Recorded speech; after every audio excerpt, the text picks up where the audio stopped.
إن الحمد لله نحمده ونستعينه ونستغفره ونعوذ بالله من شرور أنفسنا ومن سيئات أعمالنا. من يهده الله فلا مضل له ومن يضلله فلا هادي له، وأشهد أن لا إله إلا الله وحده لا شريك له، وأشهد أن محمدا عبده ورسوله. أما بعد، فإن خير الحديث كتاب الله، وخير الهدي هدي محمد صلى الله عليه وسلم، وشر الأمور محدثاتها، وكل محدثة بدعة، وكل بدعة ضلالة، وكل ضلالة في النار. أما بعد، يا أيها الذين آمنوا اتقوا الله حق تقاته ولا تموتن إلا وأنتم مسلمون. يا أيها الناس اتقوا ربكم الذي خلقكم من نفس واحدة وخلق منها زوجها وبث منهما رجالا كثيرا ونساء، واتقوا الله الذي تساءلون به والأرحام إن الله كان عليكم رقيبا. يا أيها الذين آمنوا اتقوا الله وقولوا قولا سديدا يصلح لكم أعمالكم ويغفر لكم ذنوبكم، ومن يطع الله ورسوله فقد فاز فوزا عظيما.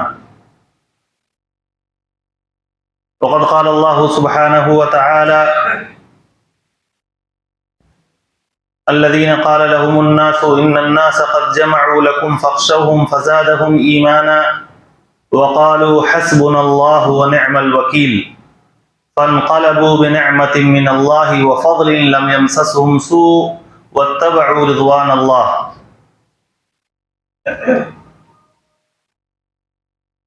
محترم حاضرین جمعہ، دینی و ملی بھائیوں، ابھی خطبہ مسنونہ میں نے سورہ آل عمران کی کچھ آیتیں آپ کے سامنے پڑھی ہیں، اور انہی آیات کی روشنی میں انشاءاللہ میں آج جمعہ کے خطبے کو آپ کے سامنے رکھوں گا۔ سب سے پہلے ہمیں یہ جان لینا چاہیے کہ اللہ رب العالمین نے ہمارے جسم میں مختلف اعضاء دیے ہیں، اور ہر عضو کی اپنی الگ الگ اہمیت ہے۔ ان سارے اعضاء میں جس عضو کو سب سے زیادہ اہمیت دی گئی ہے، اور جو ہمارے بدن کا پورا ماسٹر اور مالک ہے، وہ دل کو کہا گیا ہے۔ الا ان فی الجسد مضغۃ اذا صلحت صلح الجسد كله واذا فسدت فسد الجسد كله الا وهي القلب۔ بدن کے اندر اللہ رب العالمین نے ایک گوشت کا ٹکڑا ایسا رکھا ہے کہ اگر وہ صحیح ہے تو پورا بدن صحیح رہے گا، اور اگر وہ فساد اور کرپشن کا شکار ہو جائے تو پورا بدن فساد اور کرپشن کا شکار ہو جاتا ہے، اور وہ دل ہے۔ اسی لیے دل کا کام سب سے زیادہ اہم ہے۔ ہمیں اللہ رب العالمین نے جس دین کا مکلف بنایا ہے، اس دین میں ہمارے ذمہ مختلف کام ہیں۔ بہت سارے کام ایسے ہیں جو ہم اپنے ظاہری اعضاء و جوارح سے، جو ظاہری باڈی پارٹس ہیں، ان سے ہم انجام دیتے ہیں، لیکن وہ کام جو ہمیں نظر نہیں آتے ہیں اور جو سب سے زیادہ اہم ہیں، وہ بدن کے سب سے اہم حصے دل سے انجام پاتے ہیں۔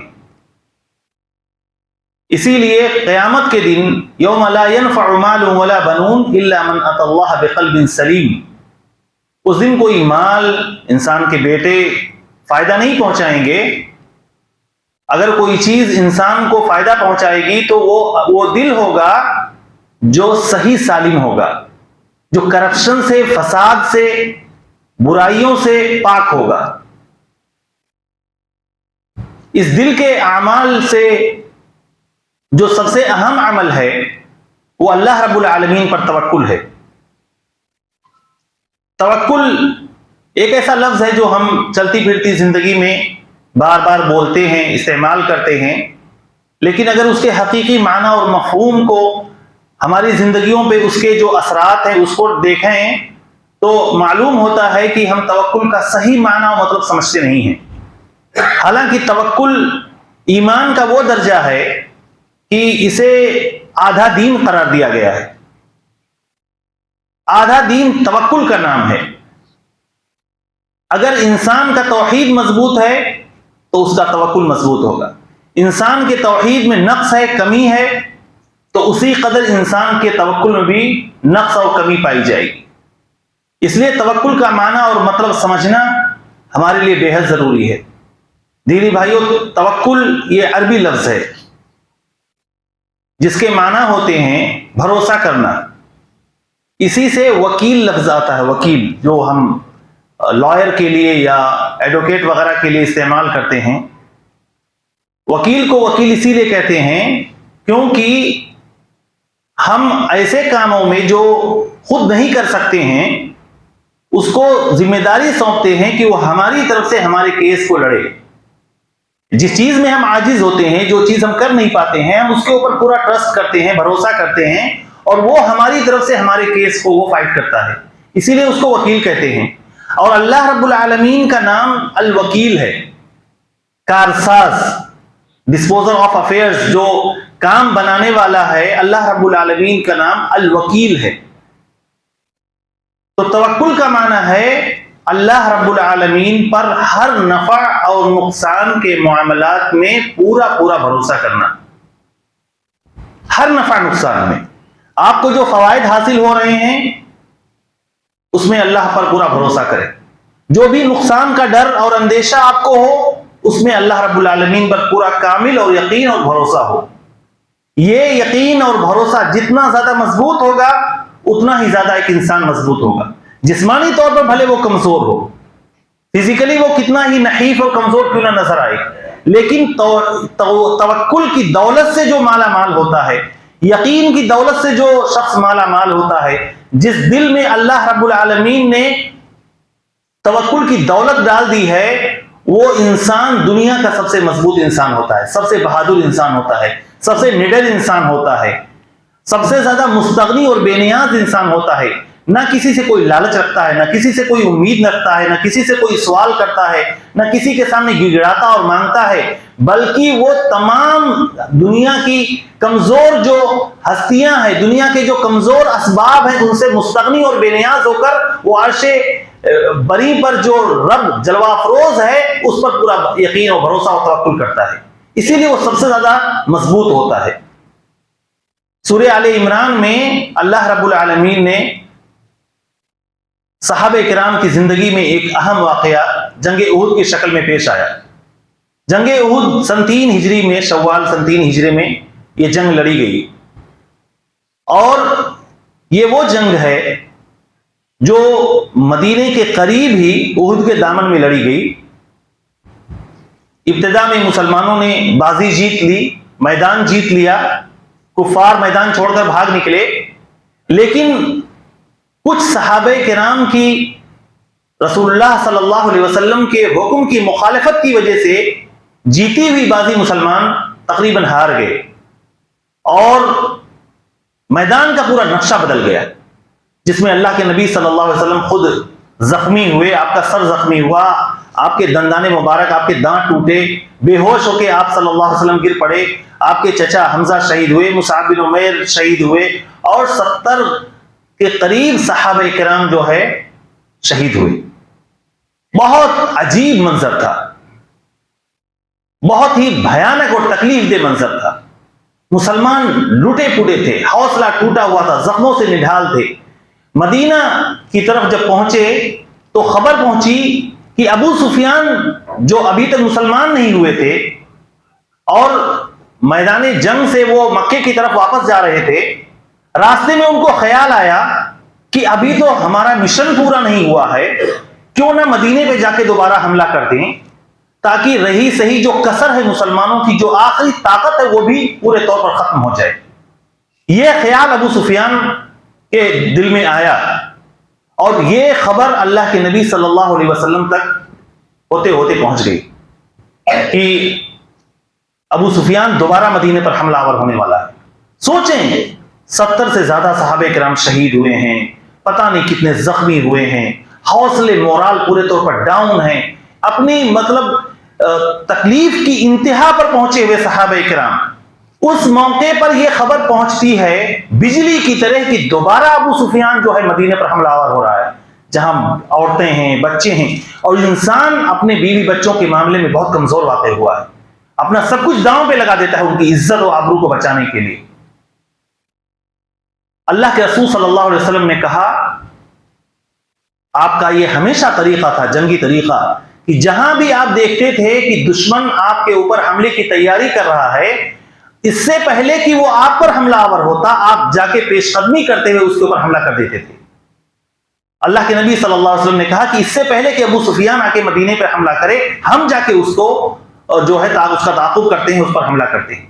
سوچیں، وہ مسلمان جو زخمی تھے، ہر گھر میں کوئی نہ کوئی شہید ہوا تھا، نبی کریم صلی اللہ علیہ وسلم خود زخمی تھے، جن کا حوصلہ پورے طور پر ٹوٹ چکا تھا، ایسے موقع پر اللہ کے نبی کہتے ہیں چلو دوبارہ جو ہے ہم ان کے اوپر حملہ کریں گے۔ الذین قال لهم الناس ان الناس قد جمعوا لكم فاخشوهم فزادهم ایمانا، یہ وہ لوگ تھے جنہیں لوگوں نے ڈرایا اور کہا کہ تم لوگوں کو ڈرنا چاہیے، لوگ تمہارے خلاف دوبارہ اکٹھا ہو کر حملہ کرنا چاہتے ہیں، فاخشوهم، لہذا تم لوگ ڈرو، فزادهم ایمانا، یہ بات سن کر ان صحابہ کرام کا ایمان اور بڑھا، اور اس موقع پر انہوں نے کہا حسبنا اللہ ونعم الوکیل، اللہ ہمارے لیے کافی ہے اور وہ بہترین کارساز ہے۔ فانقلبوا بنعمت من اللہ وفضل، چنانچہ ان کے اس ایمان، اس توکل اور اس یقین اور اللہ کے نبی صلی اللہ علیہ وسلم پر اپنی جان نچھاور کرنے کے نتیجے میں وہ اللہ رب العالمین کی نعمت اور اس کے فضل کے مستحق قرار پائے، اور ان کے اوپر کوئی تکلیف مزید لاحق نہیں ہوئی۔ اور سفیان جو ہے یہ خبر پا کے کہ مسلمانوں کے اندر طاقت دوبارہ جمع ہو گئی ہے اور وہ ہمارے اوپر حملہ کرنا چاہتے ہیں، وہ ہمت نہیں جٹا سکا اور مکہ واپس چلا گیا۔ یہ اللہ کے نبی صلی اللہ علیہ وسلم کی زندگی میں صحابہ کرام نے توکل کا وہ اعلیٰ مظاہرہ پیش کیا جس کی نظیر دنیا پیش کرنے سے قاصر ہے۔ یہ توکل ہی کا نتیجہ تھا کہ اللہ رب العالمین نے انہیں دنیا ہی میں جنت کی بشارت دی۔ دینی بھائیوں، یہ وہ ایمان کا درجہ ہے توکل، کہ اگر انسان توکل سے مالا مال ہو جائے تو اللہ رب العالمین اس کے لیے کافی ہوتا ہے۔ وَمَن يَتَوَكَّلْ عَلَى اللَّهِ فَهُوَ حَسْبُهُ أَلَيْسَ اللَّهُ بِكَافٍ عَبْدَهُ، جو شخص اللہ رب العالمین پر توکل کرتا ہے، بھروسہ کرتا ہے، اللہ اس کے لیے کافی ہوتا ہے۔ أَلَيْسَ اللَّهُ بِكَافٍ عَبْدَهُ، کیا اللہ اپنے بندے کے لیے کافی نہیں ہے؟ انسان جب اللہ پہ توکل و بھروسہ کرے گا تو اس کے بدلے میں اللہ رب العالمین اس کو جنت دے گا۔ سب سے بڑی کامیابی یہ ہے انسان کے لیے کہ اللہ تعالیٰ اس کو جنت میں داخلہ عطا فرما دے اور جہنم سے بچا لے۔ ومن زحزح عن النار وادخل الجنة فقد فاز، جو جہنم سے بچ گیا اور جنت میں چلا گیا وہی اصل کامیاب ہے۔ تو توکل کے نتیجے میں اللہ رب العالمین آپ کو جنت دے گا۔ اللہ کے نبی صلی اللہ علیہ وسلم کی وہ مشہور حدیث جس میں آپ نے فرمایا کہ 70,000 لوگ جنت میں بلا حساب و کتاب داخل ہوں گے، بلا حساب و کتاب۔ صحابہ کرام سوچنے لگے کہ یہ کون لوگ ہو سکتے ہیں؟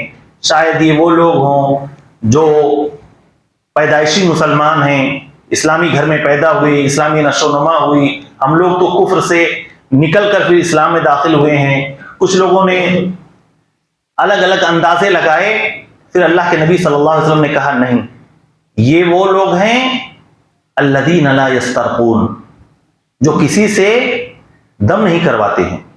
دم کروانا، شرعی دم کروانا یہ بالکل جائز ہے، لیکن توکل کا اعلیٰ درجہ ہے کہ آپ کسی سے دم کرنے کے لیے نہ کہیں، خود دم کریں، خود دعا کریں۔ جو قرآنی دعائیں ہیں، جو اللہ کے نبی صلی اللہ علیہ وسلم سے ثابت شدہ جو دعائیں ہیں، ان کو خود پڑھ کے اور اپنے اوپر دم کریں، یا کسی کو مریض دیکھ کر خود بلا اس کے مطالبے کہ آپ اس کے اوپر دم کریں، یہ بالکل جائز ہے۔ لیکن اعلیٰ درجہ یہ ہے کہ آپ کسی سے دم کرنے کا مطالبہ نہ کریں۔ الذین لا یسترقون ولا یتطیرون، اور نہ کوئی بدفالی لیتے ہیں۔ کسی کو دیکھا، اس کو دیکھ کر کہے کہ آج پورا دن خراب ہو گیا، کالی بلی دیکھی، کوئی جانور دیکھا، کوئی منحوس چیز دیکھی، اور اپنے کام سے جو ہے رک گئے، جو کوئی بدفعلی نہیں لیتے، ولا یکتؤون، اور نہ وہ اپنے بدن کو جو ہے دغواتے ہیں۔ پہلے علاج کا ایک طریقہ تھا کہ کہیں زخم لگ جاتا تھا تو لوہا گرم کر کے اس کو داغ دیتے تھے۔ یہ علاج اپنے طور پر بہت کارگر ہے، مفید ہے، لیکن بہت تکلیف دہ ہے، اس لیے اللہ کے نبی صلی اللہ علیہ وسلم نے اس علاج کو پسند نہیں کیا۔ تو آپ نے فرمایا کہ جو لوگ دم نہیں کرواتے ہیں، جو بدفعلی نہیں لیتے، اسی طریقے سے جو دغواتے نہیں ہیں اپنے بدن کو، وَعَلَىٰ رَبِّهِمْ يَتَوَكَّلُونَ، اور اپنے رب پر پورا پورا بھروسہ کرتے ہیں، اپنے رب پر پورا پورا بھروسہ کرتے ہیں۔ یہ چاروں جو خصوصیات اللہ کے نبی صلی اللہ علیہ وسلم نے بیان کی ہیں، ان چاروں میں ایک ہی بات مشترک ہے کہ اس میں کامل طور پر توکل و بھروسہ اللہ رب العالمین پر پایا جاتا ہے۔ آپ نفع و نقصان میں ایک ہی ہستی پر آپ کا اعتماد و یقین ہو کہ وہی ہے، قُل لَن يُصِيبَنَا إِلَّا مَا كَتَبَ اللَّهُ لَنَا، کہہ دیجئے کہ ہمیں ذرہ برابر بھی کوئی نقصان، ایک کانٹا بھی اللہ کے حکم کے بغیر نہیں چھپ سکتا ہے، ایک معمولی تکلیف بھی اس کی اجازت کے بغیر نہیں چھپ سکتی ہے۔ یہ یقین آپ کے اندر اتنا پختہ اور مضبوط ہو کہ اس کو کوئی متزلزل نہ کر سکے، اس کو کوئی کمزور نہ کر سکے۔ اس کا نتیجہ یہ ہوگا کہ اللہ رب العالمین آپ کو جنت میں بلا حساب کتاب جنت میں داخلہ نصیب فرمائے گا۔ اللہ رب العالمین ہم سب کا شمار ان خوش نصیبوں میں فرمائے جو جنت میں بلا حساب و کتاب داخل ہوں گے۔ توکل کا فائدہ یہ ہے کہ اللہ رب العالمین آپ کو ہر قسم کے مصائب و آلام سے، ہر قسم کی پریشانیوں سے محفوظ رکھے گا۔ ہر قسم کی پریشانیوں سے جتنا زیادہ آپ اللہ پہ توکل کریں گے، اسی قدر اللہ رب العالمین آپ کو مصائب اور پریشانیوں سے دور رکھے گا۔ آپ دیکھیں موسیٰ علیہ السلام کی زندگی میں جب بنو اسرائیل کو لے کر رات میں موسیٰ علیہ السلام بھاگے فرعون اور اس کے فوج کے ڈر سے، اور جا کے سمندر کے سامنے جو بحر قلزم ہے وہاں کھڑے ہو گئے، سوچ رہے ہیں کہ اب کدھر جائیں، سامنے تو سمندر ہے، پیچھے جائیں گے تو فرعون پیچھا کرتا ہوا آ رہا ہوگا۔ اسی انتظار میں تھے کہ پیچھے سے جو ہے فرعون کی فوج آ گئی۔ اس موقع پر بنو اسرائیل نے کہا فَلَمَّا تَرَاءَ الْجَمْعَانِ قَالَ أَصْحَابُ مُوسَىٰ إِنَّا لَمُدْرَكُونَ، جب دونوں طرف کی فوجیں آمنے سامنے آ گئیں، دونوں جماعتیں آمنے سامنے آ گئیں، تو موسیٰ علیہ السلام کے جو ساتھی بنو اسرائیل تھے انہوں نے کہا تو ہم تو دھر لیے گئے، ہم تو دھر لیے گئے، آپ نے تو کہا تھا اللہ کی مدد آئے گی، تائید آئے گی، اس کی نصرت آئے گی، اب تو چکی کے دو پاٹ کے بیچ میں جو ہے ہم پس گئے، آگے کنواں پیچھے کھائی، سامنے جائیں تو بحر قلزم منہ پھاڑے کھڑا ہے، اس میں ڈوب مریں، اور پیچھے جائیں تو فرعون کی فوج جو ہے ہمیں چبا لے۔ اس موقع پر ایک رسول کا اعتماد دیکھیں، ظاہری طور پر کوئی راستہ نظر نہیں آ رہا ہے، لیکن جتنے شک کے ساتھ بنو اسرائیل نے یہ کہا کہ ہم تو دھر لیے گئے، اس سے زیادہ یقین کے ساتھ موسیٰ علیہ السلام نے کہا کلا ان معی ربی سیہدین۔ یہ ہو نہیں سکتا ہے، یہ ہو نہیں سکتا ہے کہ اللہ رب العالمین جو ہے ہمیں فرعون کے چنگل میں دے دے، یہ ہو نہیں سکتا ہے کہ فرعون ہمارے اوپر قابض ہو جائے۔ ان معی ربی سیہدین، اللہ ہمارے ساتھ اور راستہ دکھائے گا۔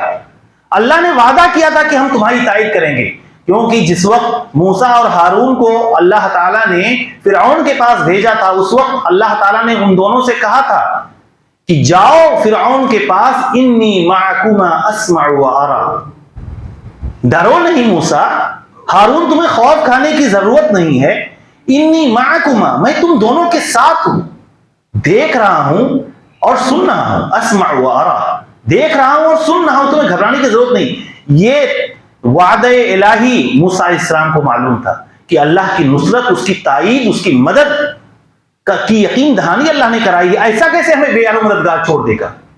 ظاہری طور پر کوئی راستہ نظر نہیں آ رہا تھا، ہلاکت منہ پھاڑے کھڑی تھی، اس موقع پر اللہ پر توکل، اللہ پہ بھروسہ، اللہ پر یقین ایسا تھا کہ اللہ رب العالمین نے راستہ نکالا، کہا کہ موسیٰ تم سمندر پہ لاٹھی مارو، تمہارا کام لاٹھی مارنا ہے، راستہ بنانا میرا کام ہے۔ موسیٰ علیہ السلام نے لاٹھی ماری، 12 راستے نکلے، بنو اسرائیل کے جتنے قبیلے تھے اور پانی جو ہے پہاڑ کی طرح، چٹان کی طرح کھڑا ہو گیا اور بنو اسرائیل وہاں سے نکل گئی۔ یہ انبیاء کا توکل ہوتا ہے۔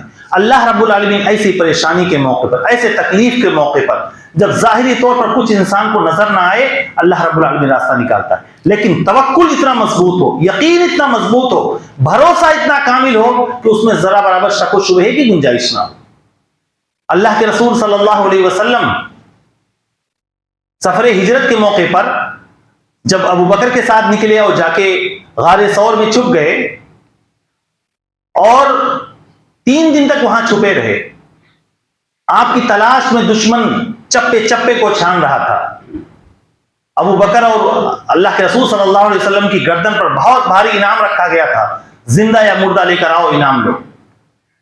دشمن جو ہے اللہ کے نبی صلی اللہ علیہ وسلم اور ابو بکر کی تلاش میں غار کے اس منہ کے پاس آ کے پہنچ گیا جہاں ابو بکر اور اللہ کے نبی صلی اللہ علیہ وسلم چھپے ہوئے تھے۔ نیچے غار ہے، اوپر پہاڑی ہے، اوپر کھڑے ہو کے دشمن ادھر ادھر پہاڑ کے اوپر سے جھانک رہا ہے کہ کدھر ہیں۔ ابو بکر رضی اللہ تعالیٰ عنہ دیکھ رہے ہیں، اللہ کے نبی صلی اللہ علیہ وسلم اس دشمن کو دیکھ رہے ہیں، یہ سامنے کھڑا ہے، ذرا سی نگاہ اپنی نیچے کرے تو ہم لوگ نظر آ جائیں گے۔ اس وقت ابو بکر رضی اللہ تعالیٰ عنہ کا صبر جواب دے گیا، اللہ کے نبی اگر یہ ذرہ برابر نگاہ کو نیچی کرے گا تو ہم لوگ فوراً پکڑ لیے جائیں گے، دیکھ لیے جائیں گے۔ اللہ کے نبی صلی اللہ علیہ وسلم نے اس وقت جواب دیا، لا تحزن ان اللہ معنا اذ یقول لصاحبہ لا تحزن ان اللہ معنا۔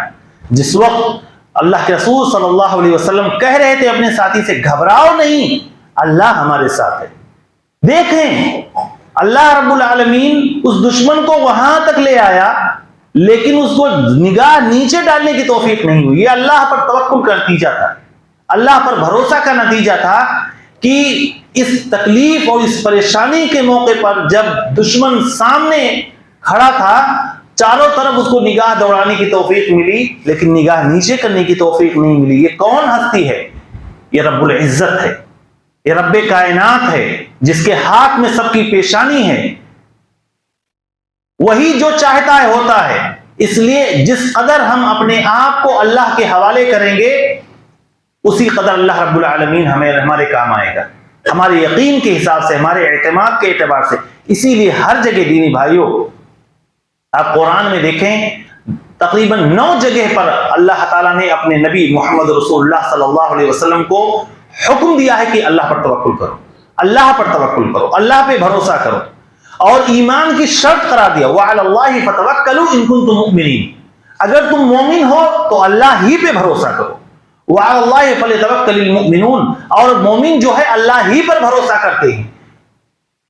تو ایمان کے لیے یہ شرط ہے کہ ہمارا اور آپ کا توکل اللہ رب العالمین کی ذات پر ہو، کامل بھروسہ ہو۔ اور جب انسان اللہ رب العالمین کی ذات پر پورا کامل بھروسہ کرتا ہے، اعتماد کرتا ہے، تو اللہ رب العالمین اسی اعتبار سے اس کے ساتھ معاملہ کرتا ہے۔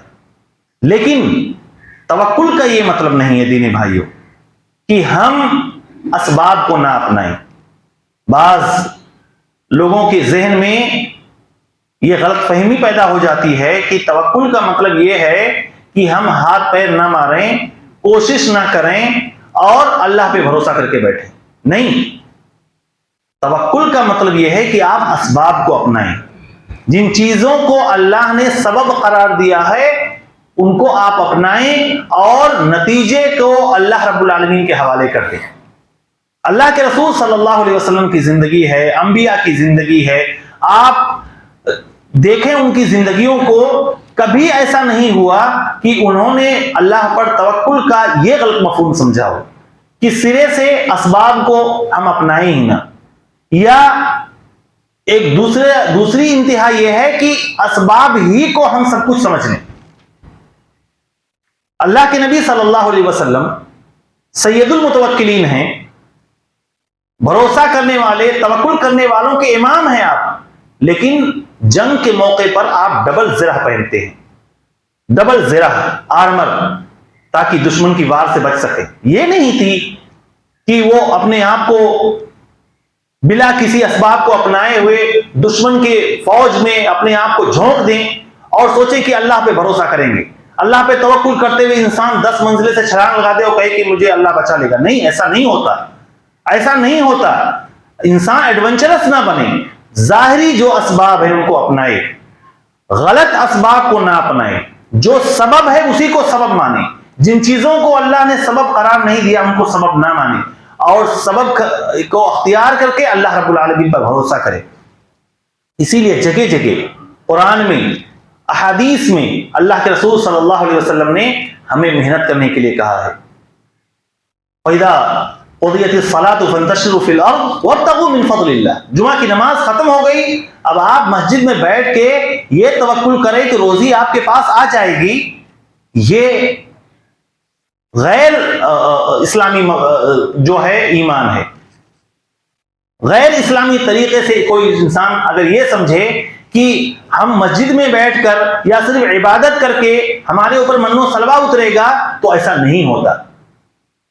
اللہ تعالیٰ نے سورہ ملک میں باقاعدہ حکم دیا ہے کہ زمین میں اللہ رب العالمین کی پھیلی ہوئی اس دنیا میں چلو پھرو، اللہ کی روزی تلاش کرو، اللہ تمہیں روزی دے گا. اللہ کے رسول صلی اللہ علیہ وسلم نے فرمایا ہے کہ اگر تم لوگ اللہ پہ ویسے توکل کرو، ویسے بھروسہ کرو جیسے کہ توکل و بھروسہ کرنے کا حق ہے، تو تمہیں اللہ رب العالمین ویسے روزی دے گا جیسے کہ چڑیوں کو روزی دیتا ہے. تغدو خماسا وتروح بطانا. وہ چڑیاں جو ہے صبح خالی پیٹ نکلتی ہیں اور شام کو پیٹ بھر کے اپنے بچوں کے لیے دانہ لے کر واپس آ جاتی ہیں. لیکن چڑیوں کو بھی اپنے گھونسلوں سے نکلنا پڑتا ہے. پورا دن جو ہے کوشش کرتی ہیں، ادھر ادھر اپنے دانوں کو تلاشتی ہیں، اس کے بعد اللہ رب العالمین انہیں روزی دیتا ہے. اس کا مطلب یہ نہیں ہے کہ انسان اپنے گھر پہ بیٹھا رہے، جیسے کہ بعض صوفیاء کرام یہ سوچتے ہیں کہ ہم جو ہے محنت نہیں کریں گے، ہم کوشش نہیں کریں گے اور بیٹھے بیٹھے ہمارے پاس روزی آئے گی. اور نہ یہ مطلب ہو دینی بھائیوں کہ ہم اسباب پہ ہی پورا توکل کریں. اللہ کے رسول صلی اللہ علیہ وسلم کو قرآن میں اللہ نے فرمایا ہے فَبِمَا رَحْمَةٍ مِّنَ اللَّهِ لِنْتَ لَهُمْ وَلَوْ كُنْتَ فَظًّا غَلِيظَ الْقَلْبِ لَانفَضُّوا مِنْ حَوْلِكَ فَاعْفُ عَنْهُمْ وَاسْتَغْفِرْ لَهُمْ وَشَاوِرْهُمْ فِي الْأَمْرِ فَإِذَا عَزَمْتَ فَتَوَكَّلْ عَلَى اللَّهِ. اللہ کے رحمت سے آپ لوگوں کے لیے نرم دل ہیں. اگر آپ سخت دل ہوتے، کھردرے مزاج کے ہوتے، بدخلق ہوتے، تو آپ کے ارد گرد جو یہ صحابہ کرام کا جھرمٹ ہے وہ آپ کو چھوڑ کے چلا جاتا. اس کے بعد اللہ تعالیٰ فرما رہا ہے کہ آپ ان صحابہ کرام کے لیے اللہ تعالیٰ سے ان کے غلطیوں کی معافی مانگیے، انہیں معاف کرتے رہیے. وَشَاوِرْهُمْ فِي الْأَمْرِ، اور ان سے مشورہ کیا کیجیے. اپنے نبی کو جو اللہ رب العالمین کی طرف سے اترنے والی وحی کے ذریعے سے ہر موقع پر آپ کی رہنمائی کی جاتی تھی، اللہ رب العالمین حکم دے رہا ہے کہ آپ اپنے صحابہ سے مشورہ کیجیے. توکل کا مطلب یہ نہیں ہے کہ آپ اپنے آپ پر اتنا زیادہ کانفیڈنٹ ہو جائیں، آپ کو اپنی تدبیروں پہ اتنا زیادہ اعتماد ہو جائے، یا اپنے وسائل اور ریسورسز پر آپ کو اتنا فخر ہو جائے کہ آپ کسی کو خاطر میں نہ لائیں. اپنے نبی کو اللہ تعالیٰ کہہ رہا ہے مشورہ کیجیے. مشورہ کر کے، پلاننگ کر کے اس کے بعد قدم بڑھائیے. فَإِذَا عَزَمْتَ فَتَوَكَّلْ عَلَى اللَّهِ. مشورہ کر لیا، پلاننگ کر لیا، ہر قسم کی تدبیر کر لی، پروز اینڈ کونز جتنے بھی نفع و نقصان کی چیزیں ہو سکتی تھی اس کو آپ نے جان لیا، تو اب اس پہ بھروسہ نہ کیجیے. فَإِذَا عَزَمْتَ فَتَوَكَّلْ عَلَى اللَّهِ. جب آپ نے پختہ ارادہ کر لیا تو اللہ پہ بھروسہ کر کے قدم آگے بڑھائیے. ہر موقع پہ یہ چیز ہمیں سکھائی گئی. شادی بیاہ کے موقع پر کوئی چھوٹا بڑا کام کرنا ہو، ہم استخارہ کرتے ہیں. استخارہ اللہ رب العالمین سے خیر طلب کرتے ہیں. خیر طلب کرنے کا کیا مطلب ہے؟ خیر طلب کرنے کا مطلب یہ ہے آپ شادی کرنے جا رہے ہیں، آپ نے لڑکی دیکھ لی، آپ اپنی بیٹی کی شادی کرنے جا رہے ہیں، آپ نے بیٹا دیکھ لیا، لڑکا دیکھ لیا، خاندان دیکھ لیا، اس کی چال چلن کو دیکھ لیا، اس کے اخلاق کو دیکھ لیا، سب کچھ بیک گراؤنڈ معلوم کر لیا، بات ایک دم فائنل مرحلے میں آ گئی. اب آپ استخارہ کیجیے. 2 رکعت نماز پڑھیے، نماز پڑھنے کے بعد اللہ رب العالمین سے دعا کیجیے، اور اس میں جو دعائے استخارہ سکھائی گئی ہے وہ دعا کیجیے. اس دعا میں کیا بات ہے؟ اس میں یہی ہے میرے مولا ظاہری طور پر جو کچھ تھا میں نے جان لیا، لڑکی کے ظاہری اخلاق کو دیکھ لیا، خاندان کو دیکھ لیا، تعلیم و لیاقت دیکھ لی، شکل و صورت دیکھ لی، میں ظاہری طور پر مطمئن ہوں، لیکن مولا یہ مستقبل میں کیسا رہے گی، میرے ساتھ کیسا معاملہ کرے گی، میرے لیے کتنا مفید ثابت ہوگی، میرے لیے کتنا نقصان دہ ثابت ہوگی، یہ سب کچھ تیرے ہاتھ میں ہے۔ ہم نے جو کچھ کرنا تھا کر لیا، اب اس کے خیر کو مجھے عطا فرمانا اور اس کے شر سے مجھے بچانا۔ یہ ہے اللہ رب العالمین پہ توکل، کہ آپ پورے ظاہری اسباب کو اپنائیں اور اللہ رب العالمین پر توکل کریں۔ دوا کھائیں لیکن اب یہ نہ سوچیں کہ یہ دوا ہی اپنے آپ میں آپ کے لیے نافع اور ضار ہے، نفع نقصان کا مالک نہیں، یہ دوا ہے۔ اب بیٹا اللہ کے نام پہ کھاؤ، اللہ نے چاہا تو آپ اچھے ہو جاؤ گے۔ یہ بچپن سے اپنے بچوں کو اللہ رب العالمین پر توکل کا درس دیں کہ زندگی کے جس میدان میں بھی وہ رہے، جہاں بھی رہے، اللہ رب العالمین پر پورا بھروسہ کرے۔ اپنی کشتی کو اللہ کے نام پہ چھوڑے۔ ہر چیز کو ہم اللہ کے نام سے شروع کرتے ہیں۔ صبح جب گھر سے نکلتے ہیں کیا ہمیں دعا سکھائی گئی؟ بسم اللہ توکلت علی اللہ ولا حول ولا قوت الا باللہ۔ جب ایک مومن، ایک مسلمان گھر سے دعا پڑھ کے نکلتا ہے، بسم اللہ، اللہ کے نام سے اس پر توکل کرتے ہوئے میں گھر سے نکل رہا ہوں اللہ کی روزی کے لیے، اپنے کام کے لیے، اپنے مقصد کے لیے، ولا حول ولا قوت الا باللہ۔ کوئی بھی ہستی، کوئی بھی طاقت ایسی نہیں ہے جو ہمیں اس کام سے پھیر سکے یا شر اور برائی کو دفع کر سکے سوائے اللہ کی ذات کے۔ ایسے موقع پر شیطان کہتا ہے کہ اب جو آدمی، جو انسان، یہ جب مومن گھر سے کہہ کے نکلتا ہے تو اس کو کہا جاتا ہے کہ قد ہدیت و وقیت، یہ بندہ ایسا ہے کہ اس کو صحیح گائیڈنس مل گئی اور یہ برائی سے بچ گیا، یہ برائی سے بچ گیا۔ شیطان کہتا ہے جس کی حفاظت اللہ نے لے لی ہے، جس کو اللہ رب العالمین نے صحیح رہنمائی دے دی ہے، اب اس کے اوپر ہمارا بس کیسے چلے گا؟ یہ اللہ پر توکل کا فائدہ ہوتا ہے کہ شیطان کا وسوسہ آپ پر نہیں چلے گا، شیطان کا بس آپ پر نہیں چلے گا، شیطان آپ سے دور رہے گا۔ جو آدمی جتنا زیادہ توکل کے معاملے میں کمزور ہوتا ہے، آپ دینی بھائی دیکھیں زندگی میں وہ کتنا زیادہ کمزور ہوتا ہے۔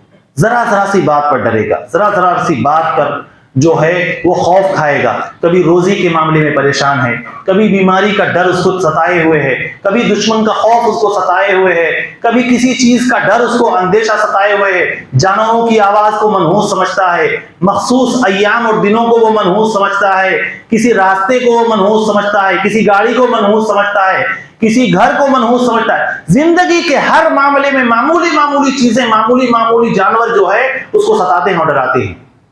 اسی لیے وہ کیا کرتا ہے؟ ناجائز اور حرام چیزوں کا سہارا لیتا ہے، جیسے شرکیہ تعویذ و گنڈے، شرکیہ جھاڑ پھونک، شرکیہ نحوست۔ یہ تمام توکل کے معاملے میں انسان جب کمزور ہوتا ہے، توحید جب اس کے ہاں کمزور ہوتی ہے تو انسان اسی طرح کی کمزوری کا شکار ہوتا ہے۔ ورنہ جو آدمی اپنی کشتی کو، اپنی زندگی کو، سوتے وقت ایک مومن کیا دعا کرتا ہے؟ اللہم اسلمت نفسی الیک۔ سوتے وقت جب آدمی بستر پہ جائے، دعا سکھائی گئی ہے، اللہم اسلمت نفسی الیک، اے اللہ میں نے اپنے آپ کو تیرے حوالے کر دیا۔ ووجہت وجہی الیک، اے اللہ میں نے اپنے چہرہ تیری طرف کر دیا۔ وفوضت امری الیک، اے اللہ میرا جو بھی افیئر ہے، میرا جتنے بھی معاملہ ہے، میرا جتنا بھی کام، بزنس، کاروبار، دھندا پانی، جو کچھ ہے، اے اللہ میں نے تیرے حوالے کر دیا۔ تو ہی اس کا جو ہے ڈسپوزر ہے، تو ہی اس کا کارساز ہے۔ اور وَأَسْلَمْتُ وَأَلْجَأْتُ ظَهْرِي إِلَيْكَ، اے اللہ میں نے اپنی پیٹھ تیری طرف لگا دیا، یعنی تو ہی میرا سہارا ہے۔ رَغْبَةً وَرَهْبَةً إِلَيْكَ، تجھ سے ڈرتے ہوئے اور تجھ سے امید کرتے ہوئے۔ لَا مَلْجَأَ وَلَا مَنْجَأَ مِنْكَ إِلَّا إِلَيْكَ، اے اللہ تیرے علاوہ کوئی جائے پناہ نہیں ہے، تیرے علاوہ کوئی بچانے والا نہیں ہے، تو ہی ہمارا سب کچھ ہے، ہمارا کارساز ہے۔ جب انسان یہ دعا پڑھتا ہے، رغبۃ و رہبۃ الا ملجا ولا منجا منک الا الیک، آمنت بکتابک الذی انزلت وبنبیک الذی ارسلت۔ اللہ کے رسول نے فرمایا کہ جب یہ بندہ دعا پڑھ کے سوتا ہے، لیٹتا ہے، اگر اس حالت میں اس کی موت آ گئی تو وہ فطرت اسلام پر مرتا ہے، حالت اسلام پر مرتا ہے۔ ولا تموتن الا وانتم مسلمون۔ یہ توکل ہے کہ انسان اپنے سارے معاملات کو اللہ رب العالمین کے حوالے کر دے، کسی بھی چیز میں غلط سہارا نہ ڈھونڈے لوگوں کے سامنے۔ اس توکل کا نتیجہ یہ ہوتا ہے کہ انسان کسی کے سامنے ہاتھ نہیں پھیلاتا، بھیک نہیں مانگتا، کسی کو اپنا کارساز نہیں سمجھتا۔ وَمَن يَتَّقِ اللَّهَ يَجْعَل لَّهُ مَخْرَجًا وَيَرْزُقْهُ مِنْ حَيْثُ لَا يَحْتَسِبُ، جو اللہ سے ڈرتا ہے، اللہ پہ بھروسہ کرتا ہے، اللہ رب العالمین اس کو ایسی جگہ سے روزی دیتا ہے کہ اس کو گمان بھی نہیں ہوتا۔ یہ توکل کا نتیجہ ہوتا ہے کہ روزی کے معاملے میں آپ انسان جو ہے کسی کی طرف ہاتھ نہ پھیلائے۔ اللہ کے رسول صلی اللہ علیہ وسلم عوف بن مالک رضی اللہ تعالیٰ عنہ بیان کرتے ہیں کہ ہم 7-8 صحابہ تھے، اللہ کے نبی کے پاس آئے، اللہ کے نبی نے ہم سے بیعت کیا ہاتھ پر ہاتھ لے کر۔ پھر کچھ دن اللہ کے نبی کے پاس تھے، پھر اللہ کے نبی نے فرمایا کہ کیا تم لوگ بیعت نہیں کرو گے؟ تو ہم نے کہا اللہ کے نبی ہم تو بیعت آپ سے کر چکے، آپ نے ہم سے پلیج تو لے لیا ہے، اب کون سی بیعت ہے؟ پھر اللہ کے نبی صلی اللہ علیہ وسلم نے کہا کہ نہیں، مجھ سے بیعت کرو۔ بیعت کس بات پر؟ کہا کہ بیعت کرو کہ اللہ کے علاوہ کسی کی عبادت نہیں کرو گے، صرف اسی کی عبادت کرو گے، 5 وقت کی نماز پڑھو گے، اور اس بات کے لیے بیعت کرو وَأَن لَا تَسْأَلُوا النَّاسَ شَيْئًا، اے عوف بن مالک تم لوگ اس بات پر بیعت کرو کہ کسی سے کچھ مانگو گے نہیں۔ سبحان اللہ، یہ اللہ کے نبی صلی اللہ علیہ وسلم نے اپنے صحابہ سے بیعت کروائی کہ کسی سے کچھ نہیں مانگو گے، کسی سے کچھ نہیں مانگو گے۔